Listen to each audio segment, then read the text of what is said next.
Rise and shine on Australia's Vision Christian Radio. Another fun show today, Phil. Yeah, look, we had everything. There's football on there, which, I'm an expert at, so I'm glad that we got to do that. It's your second love, isn't it? After Jesus. Jesus and then football. They say, Val, could you just stop talking about the footy? That's it. We have no other topics. But we also did get to chat about when you say, in my day, well, there's been a lot of that in my house recently because two of my kids are in Japan. I've told the podcasters this. On the other side, because you don't hear all the backwards on but they're on a school trip, Phil. This is what some can't believe, that they've actually gone to Japan for a school trip when other people did school trips to places like sewerage plants, asbestos factories, breweries, and so, a school trip to Japan, it sounds pretty next level. It is next level, and they've been at Universal Studios. Like, I'm getting, it's like this dream trip. It's so good. I'll have to bring some on Monday and have a chat with them about what it was all about. But all of the photos I'm getting, from Bella, Josh is sending me nothing. It's like, you say he's maybe a ninja. He's not. I'm not communicating. Well, he did send you one voicemail message, a little voice message. Oh, Josh did. Sounded a bit like this, I think, Phil. Oh, a game show. This is what he...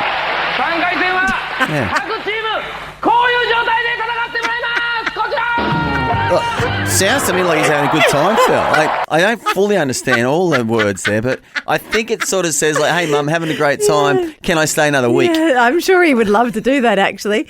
Oh, dear. Well, there you go. You've got everything you need on this podcast today. Enjoy. Thanks for streaming the Rise and Shine Daily podcast. Please subscribe to the show, rate it on your favourite podcast platform, and share the link on your socials. It all helps get the word out. I am excited about today's show, Phil. I'm going to fast forward and say I'm even excited about the Tin of Terror, which is coming up later on in the show. Can't wait. If you don't know what the Tin of Terror is, you don't want to miss it. It's like 2 hours from now. Andy, you haven't had brekkie, I hope. No, I haven't. No. So Andy, earlier in the year, he says, I could eat anything that makes a billy goat.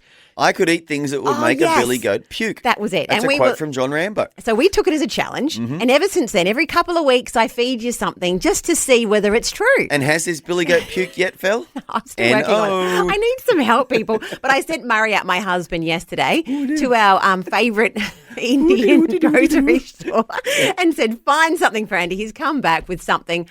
I'm hoping it'll make you puke, but I can't be sure. It actually looks a bit okay to me. You can only hope, Phil. You can only hope. I can only hope. But before then, there is so much more.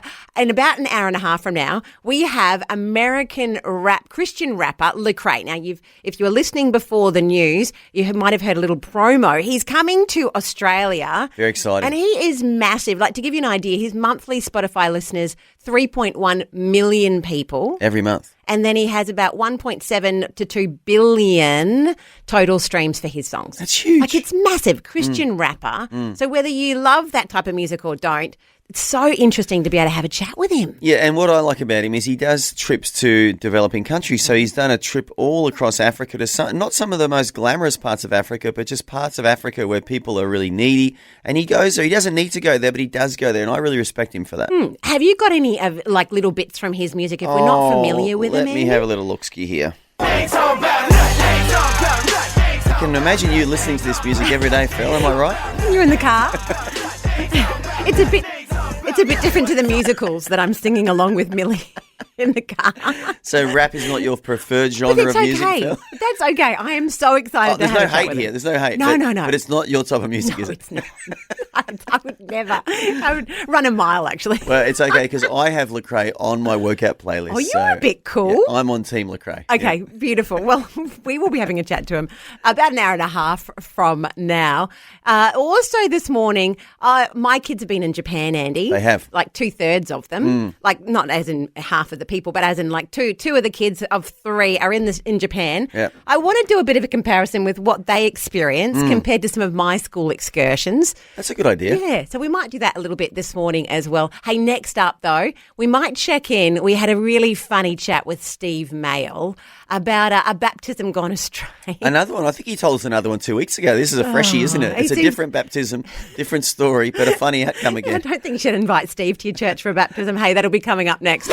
Rise and Shine on Vision Christian Radio. We are joined today by Pastor Steve Mail. He's from the UK. He's been involved in ministry for more than 40 years, has visited more than 70 nations, currently pastors Oasis City Church in London, also worked with Reinhard Bonnke back in the day in Africa, as well as the Argentinian revival. Pastor Steve, welcome again to Rise and Shine. Hey, welcome.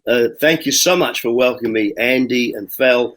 Delighted to be back again on Rise and Shine. Well, look, thank you, Steve. And I'm thinking 45 years of ministry. I'm sure nothing has ever gone wrong. You've never heard of any problems in church. Everything's just gone spiffy.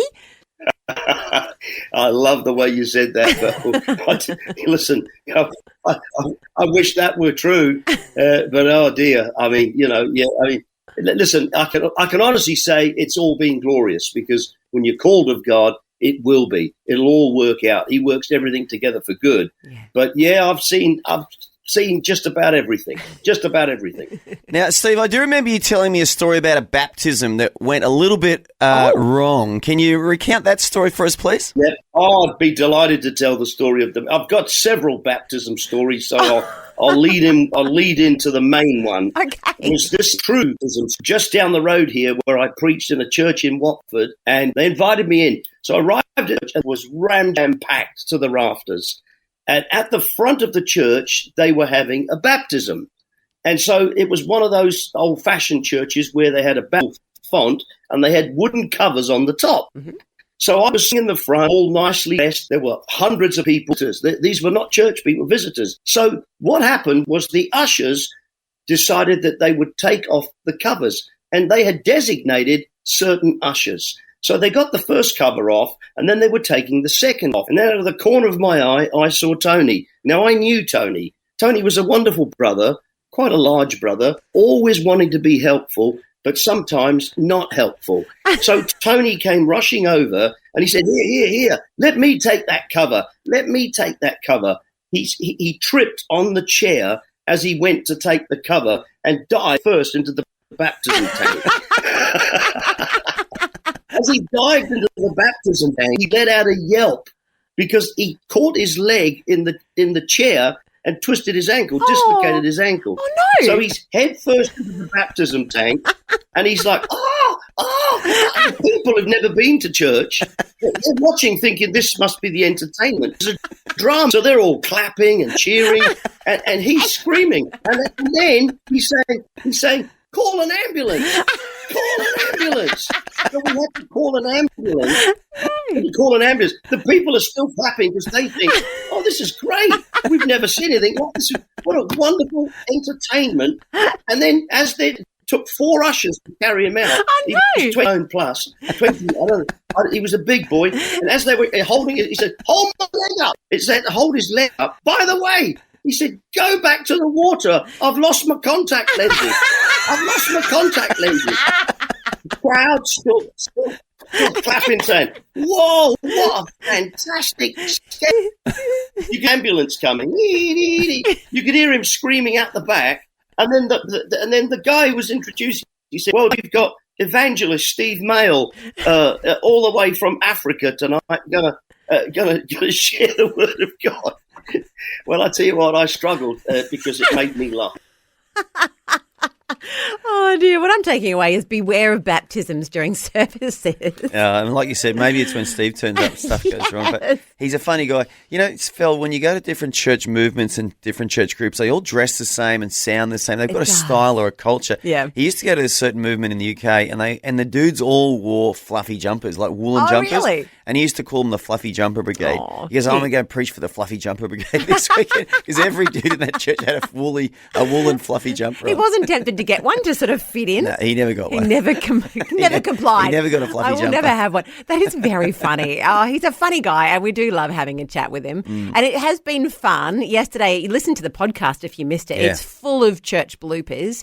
And so much fun, just to reflect. I mean, you get that many people together in a room, things are going to go wrong. You've got to have a laugh, Phil. You've got to have a laugh. You do. Plenty of that here on Rise and Shine. Next up, though, we've got our Bible story sound off. I think there's a bit more of the sound. There is. I think it's going to be a little bit easier to solve today, Do you Phil. reckon? Yes, this could be your lucky day. Friday might be your day. Brought to you by the generosity of Vision family members across Australia and around the world. the Rise and Shine podcast. Are you ready for a challenge? Listen to the mystery sound, correctly name the Bible story, and win a great prize. Sounds easy, but is it? Rise and Shine's Bible Story Sound Off. Well, it's not that easy. We have a time machine. I mean, that's complex in itself. And go back in time. We suck out a sound from a Bible story, and your job at home is to match the sound to the story. This has lasted a while, this sound. Yeah, it sounds easy to go back in time and extract a sound from the Bible, Phil, but it's not easy. You're right. We need to pat ourselves on the back sometimes and say, this is pretty impressive. Great job, Vision. Yeah, that's right. Well done, team. But the sound is a little bit longer today, Phil. Good. Are you ready for it? Yes.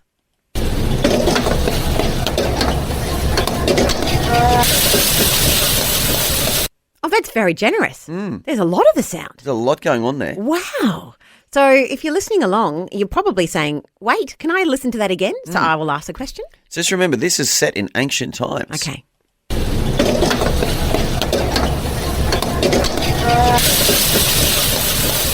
I wonder what it could be. Well, if you think you know at home, this is the time to give us a call. It's the Bible Story Sound Off, and the number to call is 1-800-316-316. I'm going to give a clue, Phil. Are you ready for this? Thank you, Andy. It is definitely in the New Testament.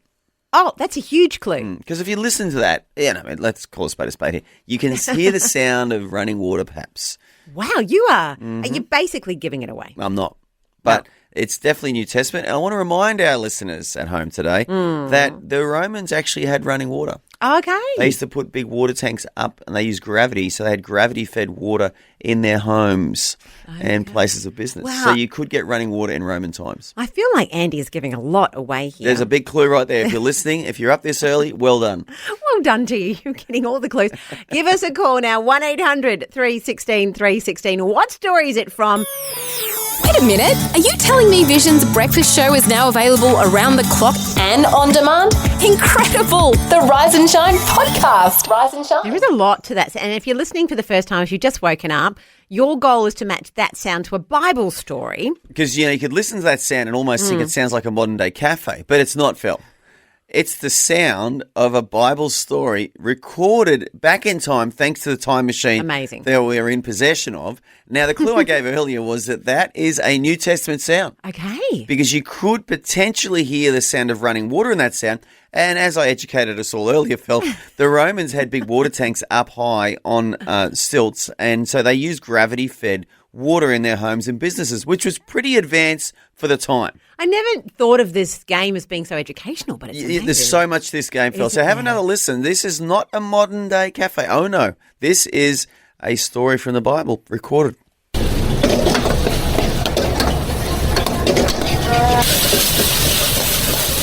There you go. And the phone lines are hotting up. I've got Anne up first. Anne, what are you thinking? I think it might be when they're dragging the nets in and the ships that they're coming in on shore. That is New Testament. Yeah. And so that's all the noise of the nets coming in and dragging the nets in. When Jesus said, go over, they had fished all day and Jesus said, put it over the other side and they're dragging the nets in and everything and coming ashore. What a great miracle. Very good answer, and very comprehensive, I would say.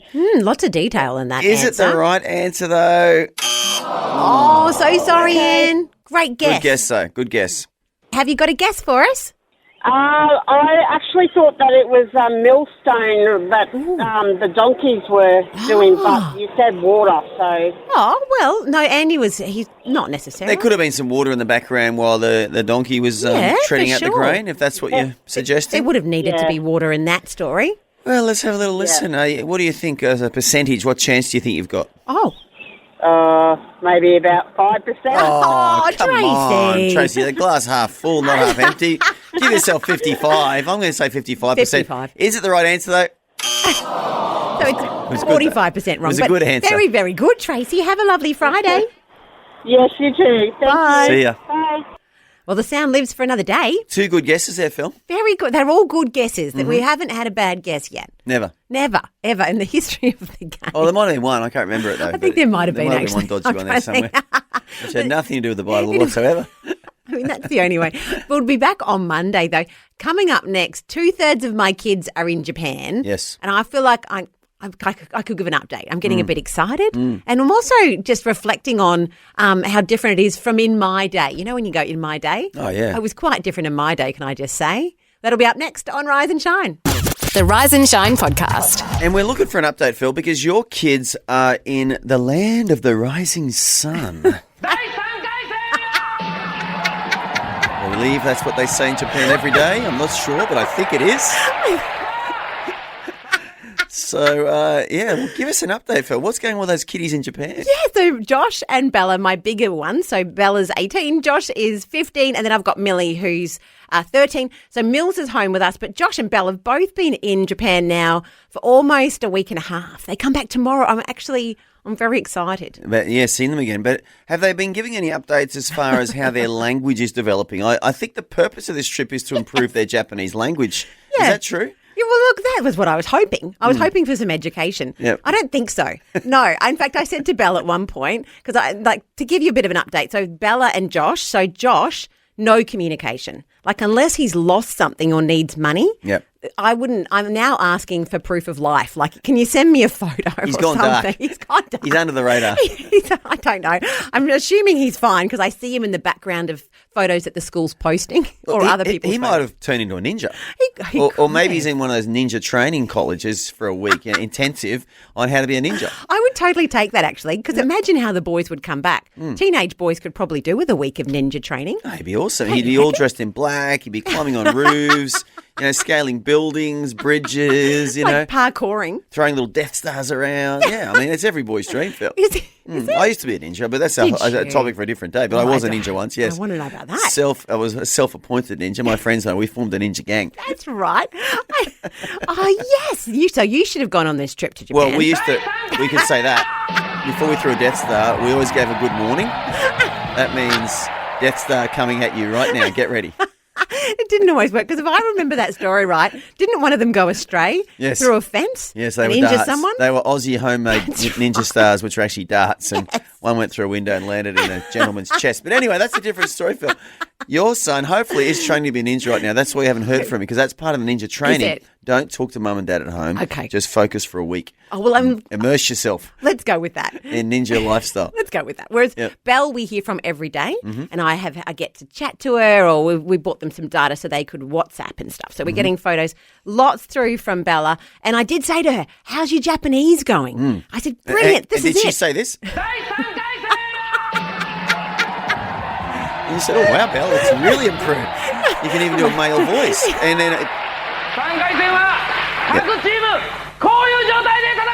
That's the advanced Japanese right there. Is Belle at advanced level? No, I don't think so. Grade 12 Japanese, but I haven't heard that come out of it. It sounds quite aggressive, actually. But wouldn't you feel like you got your money's worth, though, if she did say that to you on the phone, Phil? Then I'd be happy as. You'd be like, I'd be it right. was all I'm just worth it. It was worth it. But as it turns out, there's not even Japanese being spoken. I said to her, "Have you gone up and had a go?" And she said, "Well, I was buying a postcard the other day, and the lady did talk to me in Japanese." And I said, "Great. Did you reply?" And she said, "I just replied in English, I don't understand you." And I was like, "No, Bella." I said, "What have we done? You've done grade 12. That's a lot of Japanese." She said, "Yeah, I understood konnichiwa." Yeah, we all know that one. I thought, I know that one. I haven't didn't need a trip to Japan, but they have had a wonderful time by all accounts. But I hope they're wanting to come home. I guess they would be. I'm sure they are, Phil. Oh, I would. But it has got us reflecting at home about like how different our experience was at school. So my most the memorable excursion I remember was going to a brewery. Really? Like that's what what grade we did. Was that? Grade 7? Grade like 11. We were going to, I was the same age as the kids. Getting you ready for life. We were going to like a 4X brewery in Brisbane here on a bus. And to or through the brewery, all I remember is the smell of hops or whatever. It was disgusting. Can I just put my self in the place of those teachers? I'm sure the teachers were more excited about that trip than the students were. Oh, let's go to the brewery. Yeah, let's see a beers, mate. What do you reckon? That was planned in the staff. I can just see it in the staff room. Two teachers saying, "You know what? Let's do an excursion to the 4X brewery." Yes. We even get a sample at the end. Well, I'm sure I don't remember the teachers being. I'm sure they went off to their own room and we were led on some sort of tour around. Yes, I'm Andy. sensing some personal bias there, Phil. reckon. Because that is a cray-cray school trip. Imagine doing it today. You'd be on a current affair, wouldn't you? Teacher takes students to 4X Brewery for school excursion. You'd be named and shamed. You would be named and shamed. Oh, dear. Hey, I reckon though this morning I can't be the only one who had a dodgy school excursion. Surely, I want to be hear someone else. Come on, 1-800-316-316. Let us know if you've had a dodgy excursion. I know someone who has because I live with him. Murray, he's had a worse excursion. Oh, okay. I'm going to say he can take my 4X excursion and he can up it. There's an even worse place he went. I want to hear about that. We'll get him on the line, I reckon, about half an hour from now. But first off, we need to check in with the news, which is coming up soon on Rise and Shine. We're caffeinated and ready to face the day. This is Rise and Shine on Vision. And I want to give a shout out to one of our wonderful Vision towns in Victoria, Charlton. Beautiful part of the world. And something I've discovered about Charlton is that the very first school, so kidlets, if you're at school, going to school next week maybe, or the week after your school holidays are finishing, in 1875, these kids, there were about 68 of them, they went to school in a bark hut. There you go. That was it. And their teacher, Mr. Nicholson, sent a photo of that to the education department and said, please explain. And they got a building. So as a result of that. Good teacher. I know, Mr. Nicholson. I mean, he would be very old now if he was still alive, 150 or 200 years old. But, that's fine. But there you go. So that when we're talking about excursions today a little bit and, hey, it could be worse. It could be worse. Your beautiful school, it could have been a bark hut back then. And, in that era of history, Phil, not many countries in the world actually educated children, taught them how to read, write and count. And all the Western democracies like America, Britain, Australia, Canada, New Zealand, we really set ourselves up for the prosperity of the 20th century by educating kids back in those days because kids could read, they could think, they could dream, they could imagine, they could create stuff. So well done to that teacher, hey? Well done, Mr. Nicholson. Transformed the school from a bark hut to an actual building. Well, we are in the Bible right now, Phil. I got a verse and it's in the book of John, Phil. What? Strangely enough. John chapter 6, verse 35. Jesus said this, I am the bread of life. He who comes to me shall never hunger, and he who believes in me shall never thirst. That's John chapter 6, verse 35. And maybe a good segue, Phil, to the next part of the show. What do you think? It is. We're going to be heading to the book of John next, but you also want to stick around. About half an hour from now, we are crossing over to have a chat to Lecrae. So you might not be familiar with him, probably heard some bits on Vision because he's coming to Australia, but he's a Christian rapper big time. I've been saying this all morning. This is Phil's favourite type of music. She rolls to this every day. I am so cool. In the kitchen, when she's doing the household chores, when she's working on the computer, you name it. She's just listening to Lecrae 24/7. Yeah, I actually find it really hard just to even listen to little bits of that. But it's okay, Lecrae, if you're listening, because I am a big fan, brother. And your songs, 3 of them, in fact, are on my workout playlist. So when I'm in the gym working hard, Lecrae's cheering me on, Phil, the whole time. So good. But I am excited. Anyone who's got 2.1 billion streams. Respect. He's RESPECT. He's spreading the gospel to a new generation. We're going to have him on Rise and Shine about half an hour from now. It's the daily podcast of your favourite Aussie breakfast show, Rise and Shine. This is the time. We love it, don't we, Andy? We do. This is the time we dance through the Bible for about 5 minutes every day. Encourage you to get your Bible out too. If you've got a digital Bible, open up the app right now. If you've got a physical Bible, even better, open up the pages. We are in the book of John, aren't we, Phil? Yeah, we are. And look, these first four chapters of the New Testament talk of the life of Jesus from different perspectives. So it's Matthew, Mark, Luke and John. And I love that everyone brings a different perspective. So Luke, he's a doctor. There's lots of miracles in his chapter, in his book, sorry. In John, he describes himself as the disciple Jesus loved. Like he's obviously really close to Jesus and the love of God really impacted him. And so as you walk through John, I really love that you can see the love of Jesus as you're reading through his writings.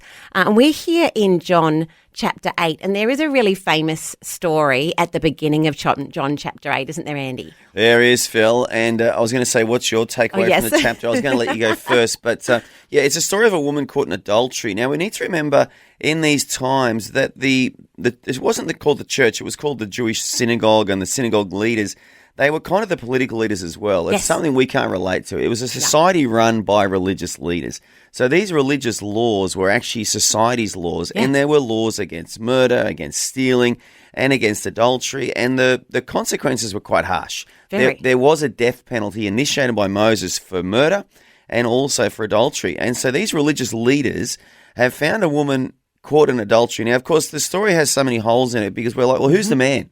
Yes. Where's the man in the story? 100%. They obviously knew that this woman was in a relationship potentially with one of the religious leaders. We don't know. And they have grabbed her on purpose. They've set her up. They've dragged her in front of Jesus because he's talking about love and forgiveness and grace. And they're like, well, we're going to get this guy set up here. We're going to set him up for failure because this woman, by law, has to be stoned as a consequence of her adulterous affair. And it's cool because you can read the law if you want to see it in Leviticus there, and it actually mentions the man first. It says, bring the man, and he's the one who's supposed to actually go through the death penalty. They haven't. They brought the woman, and depending on how it was done, the woman was to be as well. But my takeaway from this, Andy, and lots of you as you're reading, you can read it in John chapter 8, is I love Jesus's response. And it's something that I really learned from here is that they're trapping him. They've bought this woman and they're saying, what are you going to do? And he doesn't respond quickly. And that's my takeaway. You see him and he starts, it says he writes in the dirt. And it actually doesn't matter what he's doing. He could be doodling. It doesn't matter. But the point is that he took time to respond. Yeah. And I think in life, to slow down the response is actually such a great Christian witness to others. And I remember being a mum with little kids, and that was the piece that I remember learning is that you have this huge amount of emotion that comes, when the kids are doing the wrong thing and you want to respond, and to slow down that response to say, hey, we just need a few minutes apart. I'll pop you in your bedroom. And then we're going to come back in a non-emotional way. That has been the key, I reckon, to walking in love. Yeah. And even in the workplace, sometimes not to send that email, put it in drafts, come back, and I'll read it to Murray even and say, Murray, what do you reckon? And he's like, oh, it fell, it might be too emotional or Tone whatever. it down. Tone it down. Let's try again. But to slow down the response, and you see that with Jesus, he then comes and says to the guys, hey, you who hasn't sinned can cast the first stone. And we see that it's resolved with huge wisdom, but it was the slowing down of the response that I've taken away from it. Yeah, that's so wise, Phil. I mean, I call that acting, not reacting. Yeah, that's good. So you act on principles or you act on the Word of God or you act on the leading of the Holy Spirit. As you said, not reacting to your emotions. Well, my takeaway from this story is because at the end of it, we know what happens. Jesus is like, okay, first one who hasn't sinned, you can throw the first stone. Yeah. All those guys out there aren't sinners. And, of course, eventually they all go away, these guys, because they realise, well, we're sinners as well. And she's left there and she looks at Jesus and Jesus said, just go and sin no more. He doesn't lecture her, doesn't give her a 3-point sermon on sexual purity. And then after that, he just makes a really short, sharp statement, which just echoes throughout the ages. And it's this, I am the light of the world, basically, he who follows me shall not walk in darkness, but shall have the light of life. And then he says, and if you want to be my disciples, abide in my word and you will know the truth and the truth will make you free. And what I love about Jesus, Phil, is he just makes these short, sharp statements. Yes. He doesn't do, and there's nothing wrong with a half-an-hour sermon. I've preached a lot of half-an-hour sermons in my time. There's nothing wrong with that, but sometimes less is more. And if he had talked for half an hour about light and darkness and about the truth, and, we wouldn't remember his words so easily, but because he makes these short, sharp statements. That's good. You remember what he said, and they impact us even today. Those verses I just read out before, they still impact us today because they're short, sharp, and they're memorable. So all the young players out there, all the people out there that want to preach or even just witness to your friends, sometimes you feel you got to say a lot and you got to explain everything. Well, sometimes you don't, because Jesus didn't explain everything. He just made short, sharp statements that were powerful and they were memorable and they contained the truth of God's word. Isn't that good? It's true. And lots of stories. He spoke really normally, which I think is something that we can all learn from today. Look, chapter 8 of John, how good is it? It's great, mate. It is great, mate. Encourage you. Hey, jump in, have a read. It is one of the easiest to read, I have to say. It's very normal, very easy to read. You can see the love of Jesus as he goes about his time here on earth. Hey, next up though, Andy, I've got a special treat. We've been talking about in my day, those school excursions that we had. Okay. I've known my husband for 25 years, and there's a story he's told about a school excursion that was in a place you would never imagine. So I'm going to grab him on the phone and Murray will be with us next. You found the podcast of Vision's breakfast show, Rise and Shine. Rise and Shine. Talking about school excursions and school trips, Phil, because in the good old days, in our day, there were no passports involved, and your two kiddies are in Japan right now on a school trip, and it got us asking the question, what was your worst or most memorable school trip? Now, your husband Murray was sent on quite a camp back in the day, Phil, and let's get him on the line now and ask him all about that. Murray, have you got a memory from a dodgy school trip? Yeah. Well, the camp was actually 2 weeks, but one of the main the highlight. Could I use the word attraction? Yes. One of the main attractions that we were actually going to was this. In fact, it wasn't even in production at the time when we went out there. It had actually been decommissioned many years before we got out there. But one day we actually spent a whole day going out to the asbestos mine in Whitnham. Did you go into the mine? Well, I kid you not, it looked exactly like an Indiana Jones set. Okay. Right? You would actually drive, I don't know, it's out in the middle of nowhere, right? It's in the outskirts of Whitnham.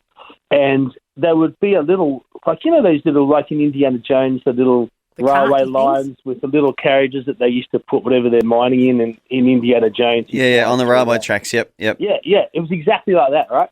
So you come up to the actual entrance to the mine, which was like a cave, and then it had this little railway line leading into the cave, and they even had some of the old carriages that were still there. Wow. So there we were. There's about a dozen of us with our teacher. We just walked straight into the mine. It wasn't sort of cordoned off or anything. It wasn't fenced off or anything. Any skeletons sort of, dangling from the ceiling? It sounds like the sort of place. You imagine, don't you? I mean, I feel sorry for those poor blokes working in that mine in the old days. I mean, it's not the greatest thing to mine, is it? The outcomes from asbestos mining was pretty bad. And so you got to see the asbestos and everything, babe. Yeah. So you walk in and you've got to actually get past all the booby traps first as you go into the booby traps. Cave. Like in Indiana Jones. Right, okay. The poison darts. They want these boys to be trained up in the arts. Did they encourage you to go around and pick up the asbestos, the loose bits, and say, there's some asbestos there, boys, pick it up and let's eat it. Have a feel, have a hold? Well, the interesting thing is, as you actually walked into the mine, there were absolutely thousands, probably millions of little shavings of asbestos all over the floor. Man. That's so dodgy. Yeah, wherever you went. Don't you wish it was a diamond mine or a gold mine? That's right. With some leftover diamonds or The boys gold? would have come home with some heavier pockets. Oh, well, there you go. Look, I think you beat my 4X brewery experience at school. No, at least it wasn't that dangerous, but asbestos is next level. Did you guys pick up the loose bits of asbestos, those little bits and pieces on the ground? Were you encouraged to pick them up? Well, we did because it was very easy to actually see the asbestos because in its natural form, asbestos is this like beautiful electric blue colour. Oh, right. It looks really beautiful. Yep. So because it looks so nice, we're all picking it up in our hands. Check this out because, the shavings were about an inch long. We're all holding it and throwing it around with each other and mucking around. We had a great time down there in the mine. But of course, in the old days, they made asbestos gloves to protect your hands from hot surfaces. There was asbestos in swimming pools. It wasn't just houses; it was everywhere. And it was actually a widely used product. Well, there you go, Murray. I've got to say, mate, that sounds like there must have been someone from that asbestos mine on the school board or something, one of the founders of it or something. You think? Of all the places to send you guys on a plane trip, that's not one I would choose, an asbestos mine. No. Well, needless to say, a few years after that, they actually canned the... It's no longer. now they actually head down to... I think now they head down to Albany. They'll probably go to a winery. Yeah, I'm thinking Margaret River or something, and look at the surf. That'd be more interesting. Margaret River would be the one, for sure. Well, babe, thanks so much for jumping on and telling the tale this morning. No worries. The good old days, Phil. The good old days. When asbestos was somewhere that you wanted to go and visit. It was a destination. Asbestos and breweries. None of this Japan stuff happening at school. Always encouraging and always fun. Rise and shine on Vision. Well, Phil, we are so blessed today. We are joined by Lecrae. Lecrae is an American Grammy Award-winning Christian rapper, singer, songwriter, actor, and activist. He's had millions of listens on all music platforms today. He's just done a tour of Africa. He's based in the States in a place called Aurora, Colorado, and he joins us this morning. Brother, welcome to Rise and Shine. It's honored. I'm honored. Thank you so much for having us. Oh, we catch you midway, or you've started your Reconstruction World Tour, which is underway. You've done Africa, now it's America, and then you're coming to Australia, to Down Under. Very, very exciting times. Yeah. How's it going so far? It's been phenomenal. You know, the African leg of the tour was so much energy, so much just creative chaos. I loved every minute of it. Connecting with the fans, talking to people, meeting everybody. It was just a phenomenal time. I bet. And brother, obviously you were brought up in a fairly challenging, world, being raised in an area with a lot of drugs, a lot of crime, and you found Jesus, and your music really reflects that journey, doesn't it, of discovering Jesus and then walking with him out of an old life. Yeah, absolutely. You know, there's no testimony without a test. Yeah. And I think, God just allowed me to endure some hard things. But that actually makes, the power of my testimony a lot more impactful. I love talking to people who've been through hard things, who've struggled through difficult upbringings, because I can connect and relate, and even if you didn't go through hard things in your life, so to speak, life has a way of throwing some curveballs at you as you keep living. So maybe you'll be able to return to some of the things I've said. Yeah, and as we see the impact of, it's rap music. So you're talking to some people who have probably never encountered the gospel before. What role do you see music playing in sharing the gospel? Yeah, I think it's exactly the perfect medium to share the truth of Jesus and to present the kingdom to people. A lot of times with singing, you don't get to say as many words. You don't get to express as many things. And with rap music, you can almost give a whole sermon, a whole dissertation, and allow people to walk through scripture with you, with that. It's so true. And, Lecrae, there's many countries in the world. Australia's just one of many. Why have you chosen to come and tour Australia? I love Australia. It's one of my favorite places in the whole wide world. This is probably my third time in Australia, and it's just a unique place with amazing people, amazing food, except Vegemite. You can have that. Keep that to yourself. Okay. I can't wait to connect with the people there. We always find that God talks to you before a tour, and this is pretty special, this tour for you. I believe, is it your final tour? Is that true? Is that fake news or real news? Is this the last tour that you'll be on? No, this is the last tour. It doesn't mean I'll never be back to Australia, but this is the last time I will do a tour of an album or go on a tour. So if you miss it, you missed it. Wow. So what do you believe in your heart God's saying in this tour? What's God wanting to communicate, do you think? I think he wants people to understand that he's still writing their story. That God is the God of reconstruction, of restoration, of rebuilding, and that nothing is too broken for God to get his hands on. He's the ultimate potter. And I want people to come and celebrate the work that's been done in their lives and to be encouraged about the work that he's going to do. Yeah, so good, mate. It is so good. And if you're excited, you can find out the details of the concerts over at vision.org.au/tickets, and he's coming here in December. Lecrae, can you stick around with us? Andy, I think, look, you've got some of his Lecrae songs on your workout playlist. I'm a big fan, Phil, big fan. Okay, well, Lecrae, Andy's going to pitch some of his workout songs to you next on Rise and Shine. Love the Rise and Shine podcast? Tell a friend today. I've actually got this workout playlist I use in the gym, and 3 of your songs are on my workout playlist. I got Walk, I got Can't Tell It All, and I've got Coming In Hot. I love that title, Coming In Hot. What inspires you to name that song? Now, that's, by the way, on Spotify, had 136 million listens. But tell me the story behind Coming In Hot. Yeah, Coming In Hot was a song that we put together.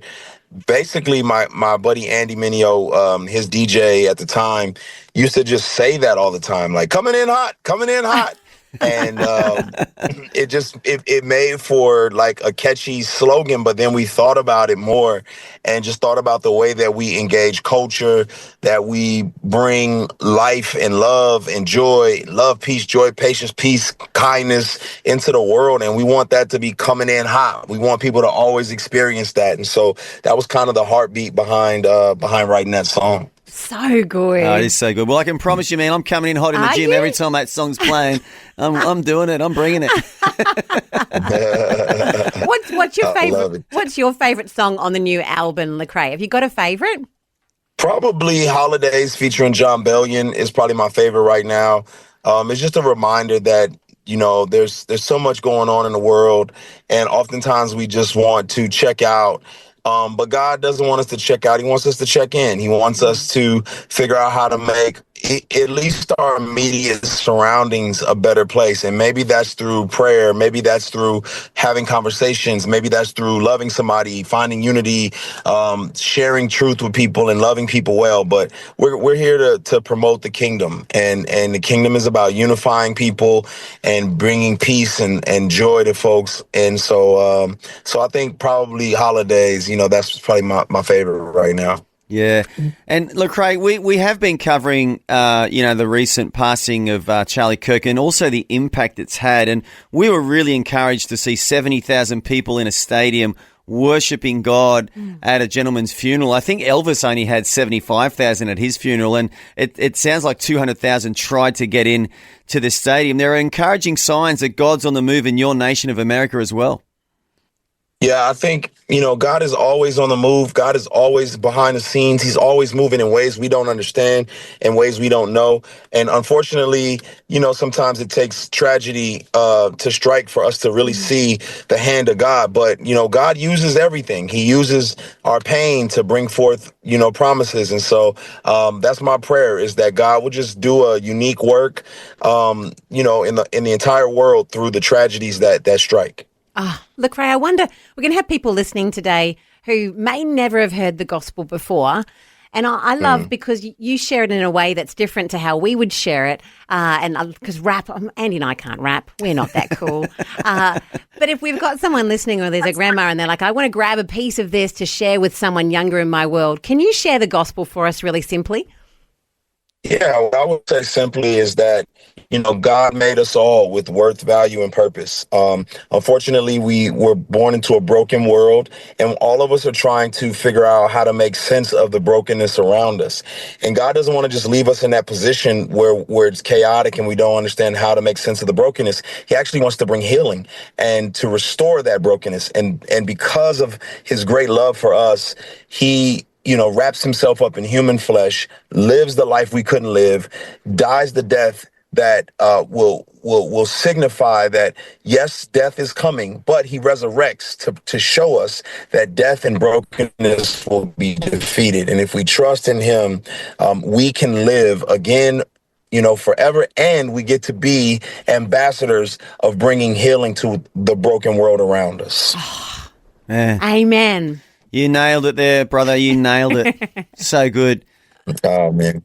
Well, Lecrae, we are so excited for you to come out for the Reconstruction World Tour heading to Australia later on in the year. If you're listening along and want tickets, you head to vision.org.au for all the details. Yeah, we'll fix you up. But I just want to say thank you for coming to Australia in advance, for visiting our nation. And, you know, and you've just done a tour of Africa, man. A lot of people don't like going to developing countries. They find it too hard. But you've done it. You've been to Kenya, Zambia, Zimbabwe, and you've put yourself out there to be a blessing to those people. So I just want to say respect to you. We love you. We honour you, and really looking forward to your time here in Australia. Oh, man, thank you so much. I'm excited to be out there. Love you all as well. Can't wait to see you. Just the right mix of things to inspire and things to make you smile. Rise and shine on Vision. And we're talking about school trips, Phil, because 2 of your 3 children are in Japan at the moment, having the time of their lives, ordering sushi and just living it up in Japan on a school trip. We asked the question, how come these kids have such good school trips today? We certainly don't have memories like that, do we, Phil? No, I mean, they were at Universal Studio this week and Disneyland. Yeah, and how is that possible? And they're learning Japanese phrases like this one. That's, can I please have 3 rolls of sushi, 1 with tuna, 1 with teriyaki chicken? And then... And add some fries to that as well, please. That was Universal Studio. That was Josh ordering his lunch in Japan yesterday. So nice of Josh to record that for us too. And gee, he sounds very Japanese too. Yeah, the couple of weeks have done wonders for his Japanese. But look, we've been reflecting back. My best excursion was to a 4X brewery, which I don't think was very appropriate. Well, it was setting up for life. I mean, it was a very Aussie thing to do, wasn't it? Very much so. And Murray, his school took him to an asbestos mine. Which helps. I don't It know can what help in so many ways. Well, it shows you where you don't want to end up, I guess. But look, we put the call out there. What was your worst school excursion? 1800 316 316. Kerry, you've answered the call this morning. Tell me, have you got something that can beat a 4X brewery and an asbestos mine? Oh, yes, I definitely can. Oh, bring it on. Okay. What do you got? Yeah, my son was horrified when a school trip to a zoo was changed to a visit to the Werribee sewage farm. So just a sec. The school was like, you're going to the zoo. Oh, wait, it's actually the sewage farm. What happened? It was the most terrible excursion you've ever been on. Like, why on earth would you want to go and look at poo? But was this a reflection of their performance at school? Was this like the school's way of saying, well, this is what you're dishing up to us every day? So, yeah, how's it feel? Oh, no. They were just so horrified. The kids were just like, why are we doing this? It was just ridiculous. But, I mean, the question needs to be asked, Kerry, what did they learn? What did they take home from the excursion? Do Never you have to work at a sewage plant? Smelly clothes, yeah. Oh, dear. Well, that takes the cake, can I just say? Yeah. Very impressive. Well done. How old were they when they went on this excursion? I think they would have been about year 9, something like that. So old enough to know. Old enough to know better that this is a dodgy. You know, probably you could sell it to kids in grade 3. Like you'd be like, this is an adventure. By grade 9, the kids are like, nah, we're all over this. This was just cheap. It was probably part of some political agenda when they were trying to make us all drink, recycled sewage water or something. Remember the push for that in the good old days when the water was all going to run out? It was never going to rain again. Remember those predictions that didn't come true? Ever since that time, it's been like that was the horror excursion. Like that was the worst excursion ever. Yeah. It puts like a line in the sand, though. It's that as bad as the day we had to go to the sewage plant, and they're like, no, it's not. Well, there you go. It could be worse. Brilliant. It makes Phil's trip to the 4X brewery sound really good. Luxurious. Yeah. Well, at least yours was drinkable, yeah. That's true. No one was touching that. Oh, dear. Brilliant. Well done, Kerry. Thank you. Have a good day, guys. You too. Bye. So I wonder if you've got a story to top that. Like I started with a brewery, not so bad as it turns out, asbestos mine, and now we've got a sewage plant. Gee whiz. I'm starting to realise I had a good childhood. Yeah, my schooling was good. What is happening in the Australian schooling system? Well, not anymore. Now they send them to Japan, apparently. Yeah, exactly. Well, that's where my kids are, at least. 1800 316 316 is the number to get involved in our chat this morning about worst school excursions. There's also something else happening this weekend. There's a big league game. There is a grand final of the NRL played between the Melbourne Storm and the Brisbane Broncos. Phil. Okay, so we need to get a chaplain on the line, I reckon, Andy, to find out about faith in the game. There's so much sport happening at this time of the year. Sure is, yeah. Always good to hear what God's doing in the background, though. Yeah. I've heard of all-day breakfast on the menu, but here's a brekkie show available 24/7. Thanks for streaming the Rise and Shine Daily Podcast. It's Friday, Phil. Because guess what? Tomorrow's Saturday, and I am excited. Are you excited? Yeah, I want a weekend. I actually want a day off. You're ready to sleep in, are you, Andy? Is that okay? Well, no, I'm going to go for a surf tomorrow morning. That's my game plan anyway. Get up early, have a surf. Yes. Do the same on Sunday. I'm going to go for a double banger this weekend. Andy on Monday, he'll be next level. If you can get into the ocean 2 days running. I've got a spot for you. I don't know if you surf there, though, but it's got near the water. Yeah. Mapoon in Queensland. It's a Vision town. Okay. So you could surf and listen to Vision on 88 FM, but you have to go to the tippy top of Australia for that. Oh, I don't surf at the tippy top of Australia. You don't. It might be a bit... I've got rules. I feel like there's crocodiles up there, Phil. Yeah, look, it does look like that's quite likely. It says that you can get your own seafood. This is the selling point for it from your backyard. Okay. So just head out the back, and grab yourself a crab or some oysters or that's Are we your talking dinner. Cape York We are right up the top. I have been up there. Top left. Mm-hmm. So, yeah, go up the top, tippy top. You can not far from Thursday Island and then onward to Papua New Guinea. Like, it's tippy top. Yeah, I have been up there and we did see a crocodile swimming just off the beach. What, where we're camping. We're camping on a beach. Yeah. And this crocodile at night was sort of just swimming along. Is it a good idea to camp on the beach then? Like, because they come on land. I had the same thought, Phil. Did you? But the campsite was there on the beach and, you know, we were in Swags. We're about 150 metres back from the water. Oh, you know the old, no worries, mate. No, you'll be fine. I did have that thought. Do they ever come up here? Do they wander up here looking for stuff? Totally, for food, for example. But apparently no. Well, I'd be questioning that logic. I'd be in my car, I reckon. But no, good. I'm glad that you survived. So It is a beautiful part of the world. Well, guess what the top is today? I'm guessing it's going to be 37 degrees. Oh, Andy, very good. It's 38. Oh, I was one Look off. at you go. Very impressive. There you go. So good day if you're in Mapoon this morning. Be blessed and so glad you're listening to us on Vision. And I'm in the book of John, chapter 1, verse 1, Phil. In the beginning was the Word, and the Word was with God, and the Word was God. How good is that? Boom. And who do we find out is the Word of God? That is Jesus himself. How good is that? He is the Word. And he's right there at the beginning. He's there and God speaks and the world's created. Anyway, read Genesis 1. If you've never done it, that's the place to start. And if you missed earlier today, we did talk about the book of John and chapter 8 today, and that will be on the podcast today. And you know what? Next week, because there's a time zone, some changes in some parts of Australia, daylight savings this weekend. Yeah. So a good reminder actually just come to mind, just to be aware that if you are in a daylight savings location, the timing of what you're listening to on Rise and Shine might change. It will change by an hour. And so when you come in and suddenly you're hearing something that you don't normally hear at that time, a different game or whatever. Don't panic. Don't panic. Don't be alarmed. They've got a podcast. Listen to the podcast. You can hear it all there. Later on in the day, it will be on the podcast. As today's one from John chapter 8 is on the podcast as well. And thankfully every hour is so great. Doesn't matter if you swap them around. That's right. It's all good stuff. Hey, It's coming all up good. next, so talking of good, there's a bit of a football game. Is that an understatement, do you reckon, Andy? There is an NRL grand final on, Phil. That's right.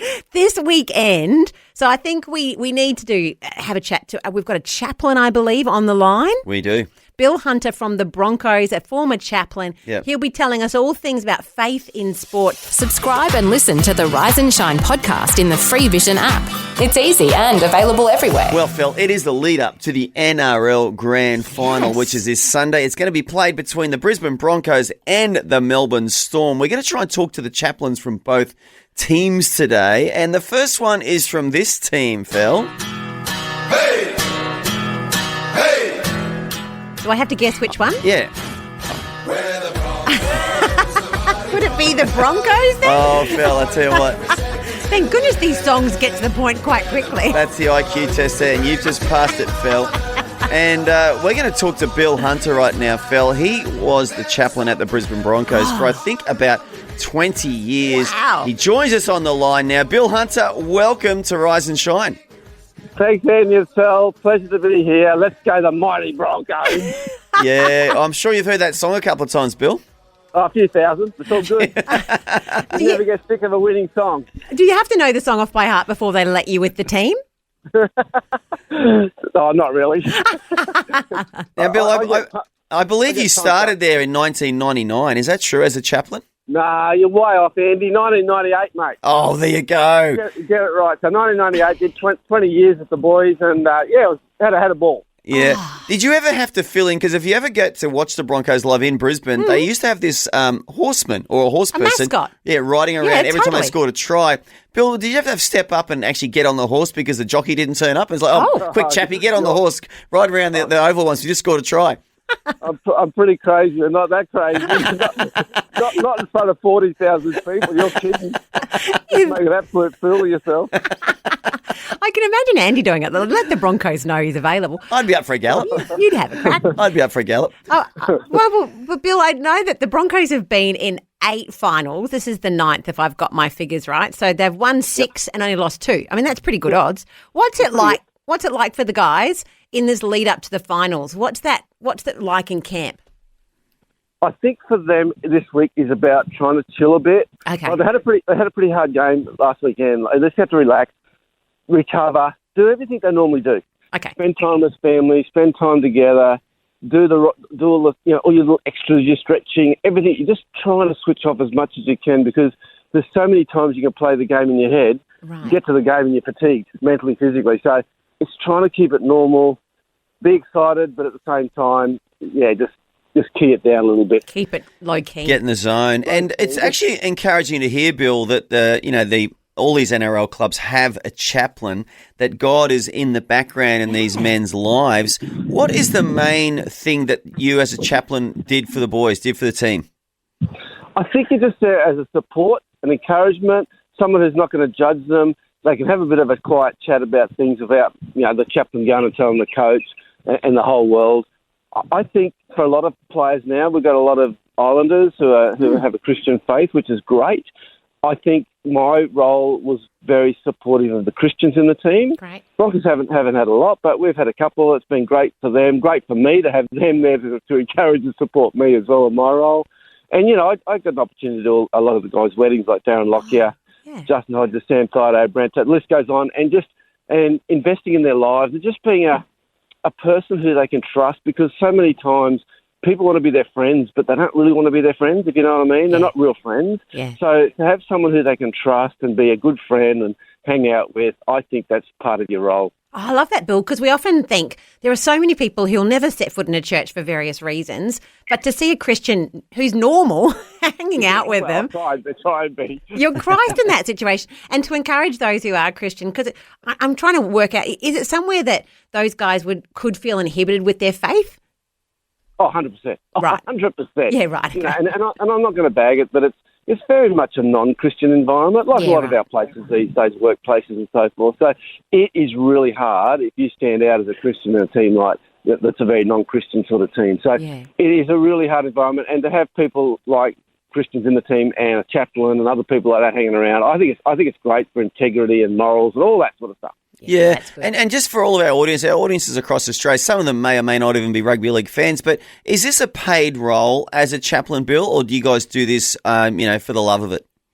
Absolutely not. There's obviously perks and perks, get tickets and whatever, but it's a voluntary role, and I think out of the 17 clubs, I think about 15 or 16 have chaplains. Every now and then we just don't get a chaplain in for a while, but yeah, it's voluntary, and that's what I love about that too. I just love that you can just turn up any time and just help out and not get paid for it. And, I did a funeral for one of our young guys who committed suicide, and it was the club wanted to pay me. I said, no, that's not what it's about. I'm here to support and just help you guys through that. So, there's some times like that where you're very, very much needed and wanted, and don't get paid for it. It's great.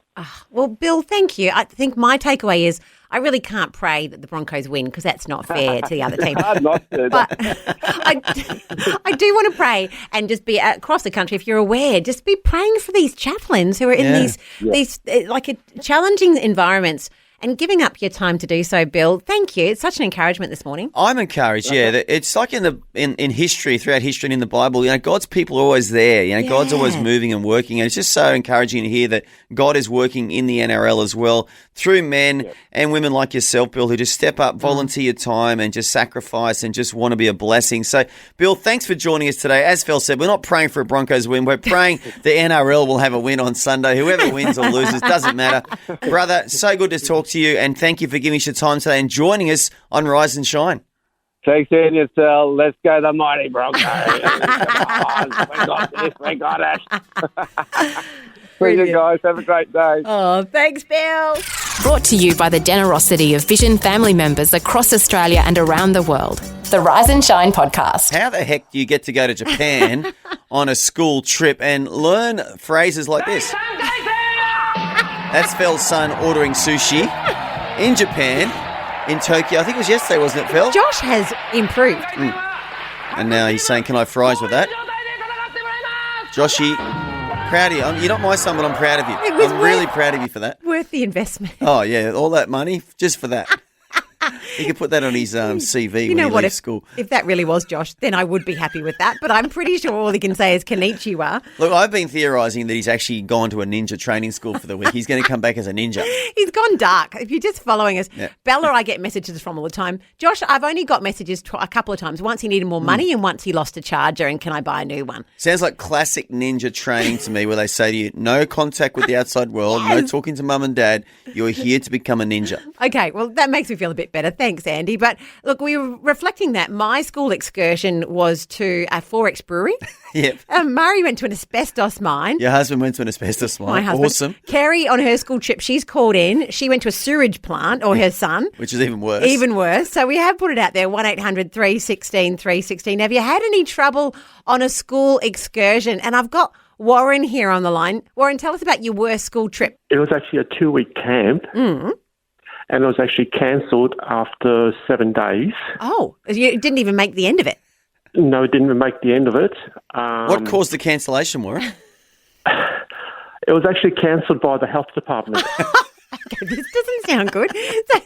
So you're on a 2-week camp. It's cancelled because of the health department. What's going on? I was actually a volunteer. So you're not even getting paid to be there. I'm thinking too many baked beans. Am I right? Or was it just the kids were... 5 of the kids were actually hospitalised. Oh, no. What weird? This is getting worse and worse. I shouldn't laugh, but I am laughing. What? This is one of the reasons why you shouldn't send your kids to camp or any excursions if they are sick. Oh, okay. So it was unforeseen by the school. But we can't blame the school. Was it a gastro? What sort of bug was it?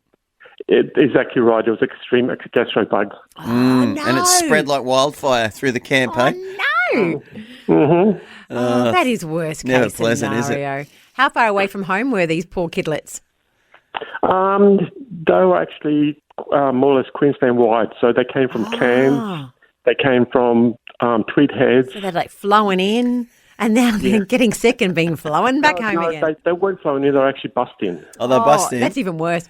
A long bus ride from Cairns. And where were the campgrounds?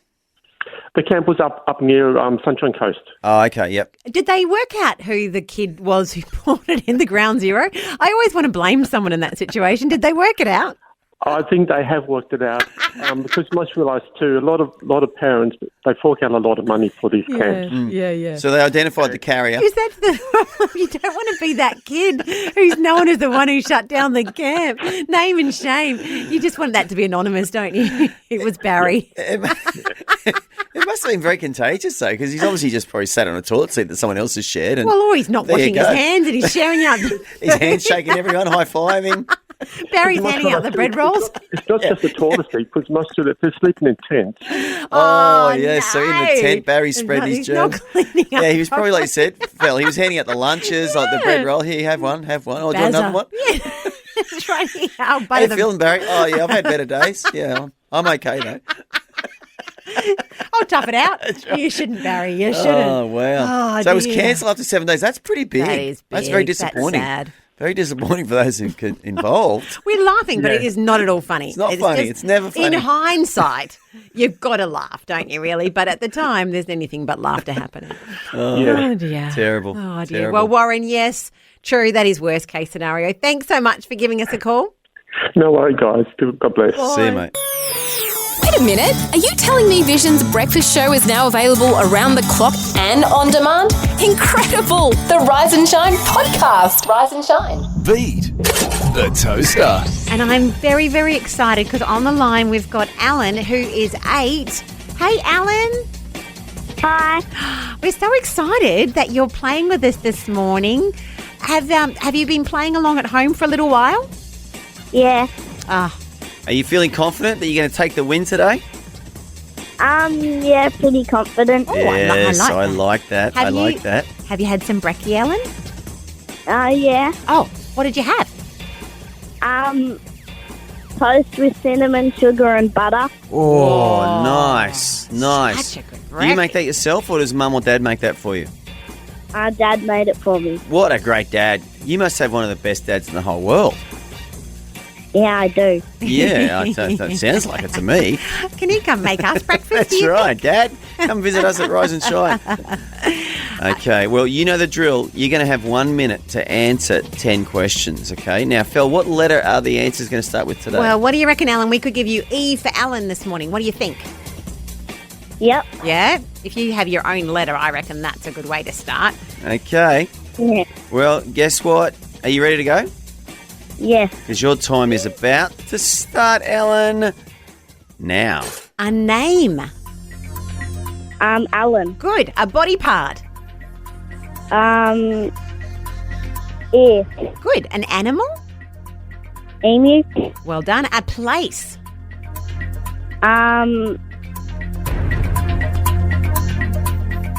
Echuca. A famous person.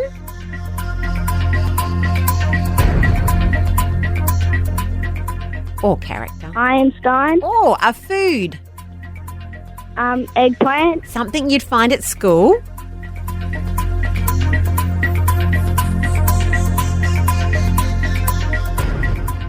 We can pass. Pass. Something you wear. Maybe on your ears. Earbud. A Bible character. Esau. A feeling or emotion. Oh. You're right. Keep going. Like a feeling, an emotion that you might have. Embarrassed. Yes. Nailed it. Woo-hoo. I think you're just one short of a 10 out of 10. That was a very good performance, though. Very good. You're good under pressure. I don't think I could do that good. What was that one? I couldn't think of the answer either. What was that one? Something at school, like an eraser or an something at exercise school. book and envelopes. And Do you have erasers at school anymore, or is it all digital these days on the smart whiteboard? Yeah, I have one. Oh, you do. Oh. There you go. Ellen, you did so well. You are a legend. And so, Ellen, I reckon we'll have to get you back to play another day. What do you think? Now, this is like a warm-up. Yep. Maybe another day, give us a call and we can play again? Yep. You come and beat that toaster again. Yeah, beautiful. Well, you keep practicing and let us know when you're ready, and we would love to have you back on Rise and Shine. Yep. See ya. See ya. Thank you, Alan. Such a good effort. Is that our youngest contestant ever? I reckon. I'm very impressed. But if you're young or old, however old you are, we want to hear from you to play Beat the Toaster. Look, get your 4-year-old to give us a call. You know? Yes, let's beat halve that. Can we go to 7 even? Yeah, that's right. Hey, coming up next, there's a big game of footy afoot. Is that probably understating it, really? Yes, I've never heard that phrase before, afoot, but yes, there's an NRL Grand Final on Sunday, Phil, which I know Phil will be glued to the screen. I'm sure her and Murray are getting the popcorn ready and the drinks, and it's going to be the big afternoon in the Lemma household, am I right? Definitely. It's important to be non-partial because we're a national team here. And that means you're not going to watch, is that right? That's right. That is. You just won't watch. You're not showing any bias. No bias at all from the Limmers, that's for sure. Oh, dear. But we are going to chat to the chaplain of the Storm. So we spoke to the chaplain of the Broncos. The right of reply goes to the Storm. Keeping it fair and equal. Yep. That's right. Up next on Rise and Shine. I've heard of all-day breakfast on the menu, but here's a brekkie show available 24/7. Thanks for streaming the Rise and Shine Daily Podcast. Well, Phil, leading into the NRL Grand Final, it's only fair that we talk to a chaplain from either team. Yes. The Melbourne Storm are playing the Brisbane Broncos this Sunday, and if we're not familiar with the Melbourne Storm's song, this is how it goes. We live to play, we play to win. We try and try, we won't say die, we won't give in. We're number one, we'll hold the line. We won't step back, we'll just attack time after time. We're lightning fast, we'll drive like rain. We won't be beat, we won't retreat, ice in our veins. We are the Storm from Melbourne town, we'll blow the others off the ground. We are the Storm and we're number one. Yeah! There we go. Bring it. And who better to talk to than Grant Stewart? He is the chaplain for the Melbourne Storm. Grant, I'm sure that song gets you going, does it?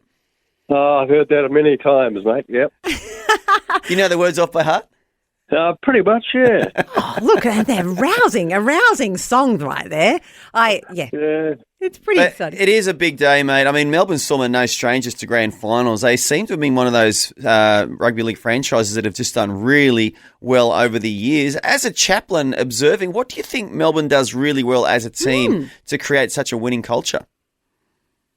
I think it's a combination of things. The culture of the club has always been excellent, and so they have a no dipstick policy of recruiting, and so they're pretty good on their choosing people who come down, and they buy into it. And Craig's been a really good coach over the years. So that's Craig Bellamy, obviously. Yeah. Yeah. I love that actually, Grant, because I've read a really great book about the All Blacks culture, and that was one of the main things that they did to change the culture in the club. How do you find it this week before the final? What's it like within the team? Usually they're pretty not low key, but they know what they expect, Okay. and so no surprises, and they try and keep things as calm as possible. Mm-hmm. So calm and steady. Yeah, it's an advantage being down here because you're away from the spotlight a little bit, and so you can train, and a few people come along and watch, but it's not the same sort of big build-up as you get in Sydney. Mm. Yeah, and obviously if you were an AFL team in Melbourne, you wouldn't be able to go out in public without being mobbed by people, but I'm sure some of the Storm players can sort of sneak around Melbourne and not be recognised, right. which would help them, wouldn't it, just to keep that calmness and just keep their level-headedness about them? Yeah, they like it because they can be almost incognito down here. Yeah, right. And so they don't, you're right, the AFL guys are more well-known. So. How have you found being a chaplain in that environment, Grant? Like sometimes you think of it's pretty rough and tumble type of thing within league. Is it tough being a chaplain in that environment? I grew up playing union when I was younger, and in the early years down here, I used to join in with some of the training stuff. Not so much the tackle work, but... I was going to say, were you holding the tackle bags, mate? 'Cause that's always a job for a willing volunteer, isn't it? Some of the fitness work in the early days used to run around the tan down here with some of the boys, and that was a bit of fun. But as you grow and get older, you don't do so much of that physical stuff. So Sure. But, mate, it's just encouraging. We have spoken to the Broncos chaplain as well, Bill Hunter, and it's just encouraging to know that God's got his people in these clubs and in these teams behind the scenes, that you're just there, you're a light shining into the darkness. And for you, what is the greatest joy about being a chaplain to the Melbourne Storm? Greatest joy. I think I've always enjoyed the camaraderie of being with the guys, and they've been very respectful. They get coached into being respectful to all the other staff, and so that's been good. But I think being part of a successful culture, I guess, has been fun over the years, and because Craig has been very much a part of that, and so it's been good being able to yarn to some of the staff as well. I work with the welfare boys, Brian and Robbo, and so if there's any issues more to do with sort of pastoral care kind of issues, they get me to come and have a yarn to one of the guys or whoever it is. Yeah, just to provide support and maybe counselling and advice. Yeah, yep. Wonderful. Well, look, thank you so much, Grant, for jumping on with us. I can't say that we're going to pray for the team, well, we'll pray for safety, for everyone to go well, have a good time. That's like we do with our kids, isn't it? Sure. And we're not praying for the Broncos either. No. We're completely objective. We just want it to be a great game, a great spectacle, and let the best team win, but let the game be the winner ultimately at the NRL. Yeah, I think so, and it's been interesting over the years being part of that culture. It's they've grown a lot more in terms of the professionalism of it all, and it's a very complex environment with all the expectations on the guys from various sponsors and everyone else, and generally they do well with it. So good. Oh, well, Grant Stewart, who's the chaplain of the Storm, thank you so much for joining us on Rise and Shine. No problem. Good to chat. We're caffeinated and ready to face the day. This is Rise and Shine on Vision. It's almost the weekend. Yeah. Yay. And look, wherever you're waking up across the country, I hope you're having that little bit of an extra excitement because it's a Friday. And if you're waking up in Paraburdoo, how cool are Western Australian town names? That is a very cool name. Isn't it? Paraburdoo. Pretty cool. Kind of rhymes with Kakadu. And it's, it's up there. It's in that Tropic of Capricorn sort of an area of WA, and it's very in the Pilbara, a very hot part of the world. In fact, they've got a resilient sculpture because you have to be so resilient to live there. It's such hot temperatures. To handle the heat. And mining. Imagine mining in the heat as well. Like Australians, we're tough, right? The weather today is 20 degrees right now, but heading to 37 throughout the day. And if you're living in Paraburdoo, a huge call out and a hello from all of us here on Rise and Shine. Yeah, well, I'm in the book of John, chapter 1 and verse 2 now, Phil. Talking about Jesus, he was in the beginning with God. all things were made through him, and without him nothing was made that was made. There you go. How good. Read Genesis. That's what I take away from that. Yep. Important. If you want to know where did we come from, Genesis 1. Yep. It lays it out for you. Hey, coming up next, there's a pretty big, is that an understatement, game of footy coming up? There's a massive game. It's the NRL Grand Final on Sunday. And we have got on the line. Now this, I did watch a bit of footy growing up. Okay. And I remember Brad Thorne from those days. I remember watching him. He's a dual international, so he's played both sides. He's played league and also union. And not only has he played, Phil, but he's won premierships as a rugby league player. Then he also held aloft the William Webb Ellis Trophy, which is the Rugby World Cup. It's the daily podcast of your favourite Aussie breakfast show, Rise and Shine. Rise and Shine. And thanks, Andy. Well, yes, Phil, this is your song, but it's also the NRL's theme song as well, the National Rugby League competition. They've used that song for a few years now. They have, that's true. Well, Phil, leading up to the NRL Grand Final, I thought it'd be nice to talk to a player who's actually been in a Rugby League Grand Final. We've got Brad Thorne. He played with the Brisbane Broncos and won several premierships. Then he did something that very few players in history have done. He switched over codes to rugby union. Oh, and by the way, won a Rugby World Cup. Wow. Playing for the New Zealand All Blacks. He joins us on the line now. Brad Thorne, welcome to Rise and Shine. Thanks for having me, guys. It's pretty exciting. Okay, I've got to ask my question. I'm looking at this and I'm like league and union, and I go for the All Blacks, so I'm a bit biased. Which is better? Like, which of the two was more fun to play? I sit on the fence. You can't do that, Brad. Come on.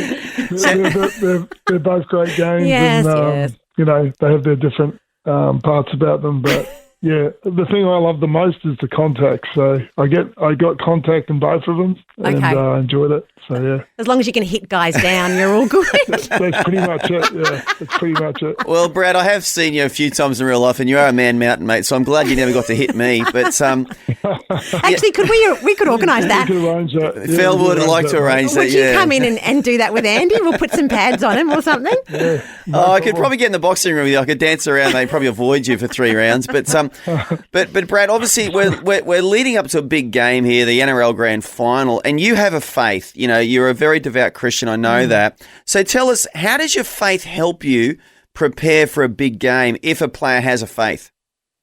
Just knowing that the Lord's in control and just keeping it where it should be, which is, you're giving your best effort.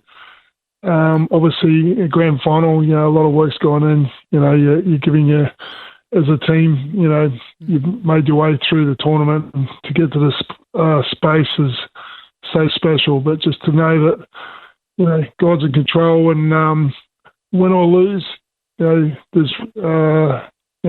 respect to the opposition, and obviously you want to win, and it's great when you do win. I've been on the other side when I played Super Rugby. I've lost as well. But yeah, the sun rises the next day, and probably the main thing is trying to honour the Lord through the way I played, and which was playing tough and rough and ready. But like I said, having hopefully showing that humility and respect. I'm just imagining praying as you knock the guy down, Brad. But it's one of those things, isn't it? It's such a mental game. Like, I'm imagining you're the best of the best. You're playing, particularly with the All Blacks, you're playing these huge games mentally and having God as this advantage. What are you doing when you're tempted to worry, tempted to be anxious, tempted to move away from that? How do you keep focus on the Lord during those really tough moments? Yeah, well, the thing is, the way I see it was, God made me a physical kid, and and there's other physical kids, and we play this sport, and we end up professional. So I have every intention to I guess send physical messages in a game. You know what I mean? And the opposition's doing the same, and that's the guy that you play hardest against is the first guy you want to shake hands with after the game. Aww. It's just a great thing about footy. You test. You're testing opposition, they're testing you, and it comes down to a grand final. The two best teams come together, and it's one heck of a battle.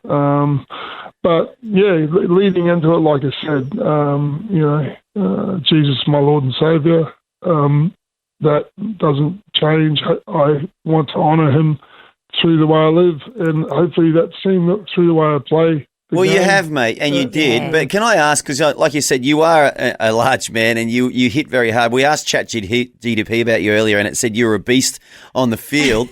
But were there any Bible verses that really inspired you to play hard and just really rip in during a game? I think it's Proverbs 3, 5 and 6. You probably know it. Trust in the Lord with all your heart, lean not in your own understanding, and all your ways acknowledge him, and he'll make your path straight. So that's one that I've always loved, because the Lord asks us to trust him, and that's where peace and obedience and peace come from. Brad, it's so inspirational hearing from you this morning, because can I say, we want to see Christians at the very top of their game across all spectrums of life. It's so important. And to see, like, that could be a really challenging place to be. We know there's lots of activity involved in clubs and that it isn't Christ-focused. Thank you for standing up and being Christ in the midst of that and living out your faith. It's so inspirational for us. It's really kind of you to say that. Yeah, it could be interesting, in the era that I came through, and the Lord was my strength. So, it wasn't, he's my strength. Yeah. He's the one I relied on, and I do rely on him always will. So, yeah. And you've set a great example, mate, because you know better than we know. I mean, a lot of professional sports, a lot of the boys aren't Christians and they live a different sort of a lifestyle, and yet you stayed strong your whole playing career. You're still strong now. I know you're a great dad now as well, as a role model to younger people. So, Brad, just want to thank you so much for joining us today, giving us a little bit of a perspective on what it's like as a player playing at the highest echelon of sport. This is Brad Thorne, former All Black, former Brisbane Broncos player. He's won premierships as a league player, won the Rugby World Cup as an All Black. Brad, thank you so much for joining us on Rise and Shine today. Thanks for having me, guys, and go the Broncos. Thanks, Brad. Phil, he sounded pretty keen to take Andy down there, didn't he? So keen to get you in pads and just have him charge at you and do a tackle. I would pay money for that. Like, that is fabulous. What about one of those giant sumo suits? If I could stand one of those. I don't care. That's fine. And I'd really egg him on. I'd say that to him. I'd say, give me your best shot, Brady. What do you got? What do you got? And then he'd take me down once and I'd stand up again. I'd say this. Yeah, take that, Brad. Take that. And then he smashed me again.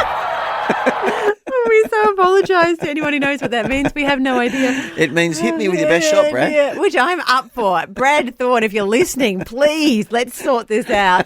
It has to happen. I would be so stoked. Oh, dear. Hey, look, coming up, we've been given permission for something, Andy. We don't always ask permission, but we've got permission. I've not been known to ask for permission. No, that is true. That's what you're teaching me.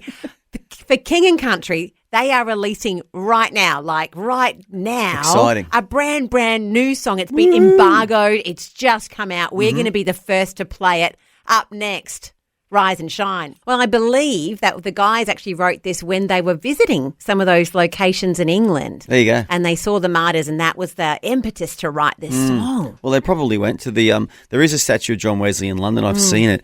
And maybe they were inspired by that. But either way, fantastic song.